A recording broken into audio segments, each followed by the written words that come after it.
on still one more volatile day for tech. Some software stocks have been able to buck the trend and move higher.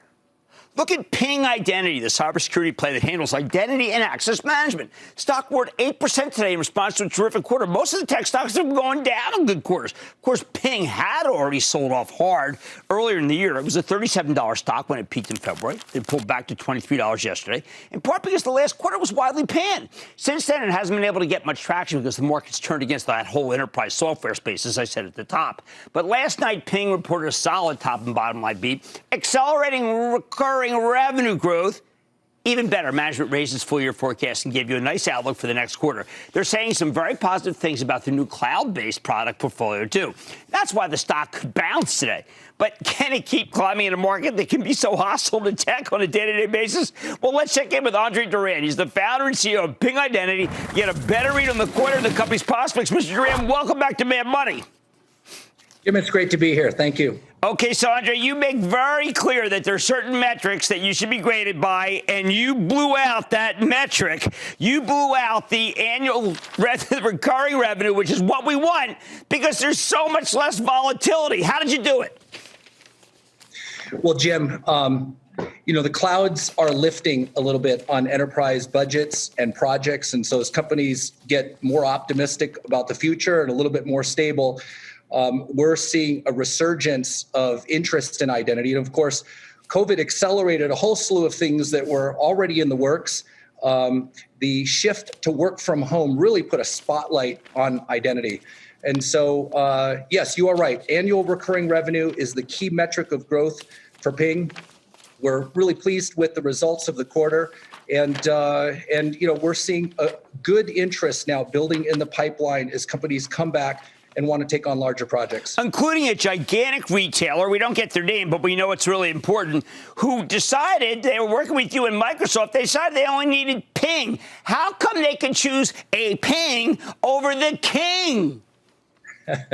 Well, to be clear, Microsoft is an important partner of ours. Every large company has a large Microsoft suite of applications that they consume. But in this particular case, this company chose Ping to be the independent provider of identity to span all of their clouds, all of their applications on-prem and in the cloud.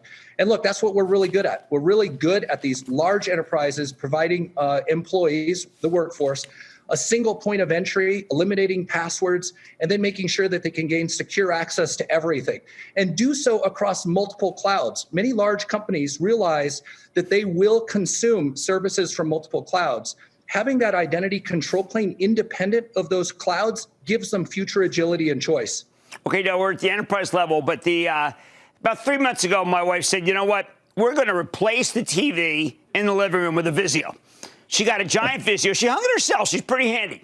And somehow it knows it's me. How?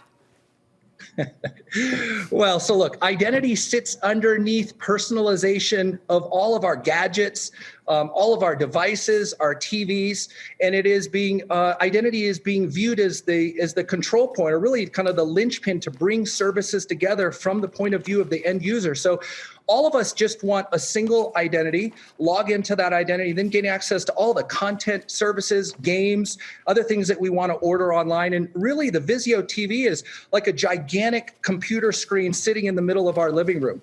And so transforming that business as that screen really has become smarter over time is what we're doing with Vizio. So that is you. I mean, it does know me and knows what my thing, what I want to do and where I go. I don't realize it's Ping, but it is Ping. We're inside of a whole slew of consumer services that you would never quite realize. But behind the scenes, somebody needs to secure your identity, allow for all the personalization features. These days, there's a lot of privacy regulation that companies have to comply with to make sure they're not sharing your data with partners that you haven't given consent to. So securing your identity, that personalization, all of that is Ping. And one last question. A lot of people might say, well, Jim, repeatedly, you have had Octo on, and therefore there's no room for Ping and Octo. But you make it very clear that you two companies are going in different directions, and there is room for both in an important part of your conference call, where you even indicate that Octo's most recent acquisition is really very divergent from what Ping brings. Yeah, they're zigging and we're zagging. which is good as we place the bets on the future. Look, this is an absolutely enormous space. At the end of the day, you can't secure what you can't identify. And so in this new world, we're really connecting every user to every service and application and piece of data, everything to everything. So it really is an enormous space. In our particular case, we focus on large enterprises, the Global 3000. We serve over 60% of the Fortune 100. And it's all about enabling great user experiences, hopefully passwordless user experiences, great call center experiences, and securing this workforce that now is working from everywhere. So it really is just an enormous space. Well, I definitely think there's room for two. We've got some companies where there's 10 industries, so there's 10, 20 providers. Here we just know of a couple, and you had a great quarter. The market loved it. Thank you so much, Andre Duran, the CEO of Ping, symbol, of course, P-I-N-G. It's always good to see you. Thank you, Jim. It's good sometimes when a company reports a good quarter and the stock goes higher, isn't it? Well, that was Ping. Bad Money's back after the break. Coming up next. Let's make money together. What do we got? Cramer's bringing the thunder and answering your burning questions in today's edition of The Lightning Round. Don't miss a second of Mad Money. Follow @Jim Cramer on Twitter. Have a question? Tweet Cramer. #MadTweets. Send Jim an email to madmoney@cnbc.com or give us a call at 1-800-743-CNBC. Miss something? Head to madmoney.cnbc.com. Shepard Smith here. Thanks for watching CNBC on YouTube.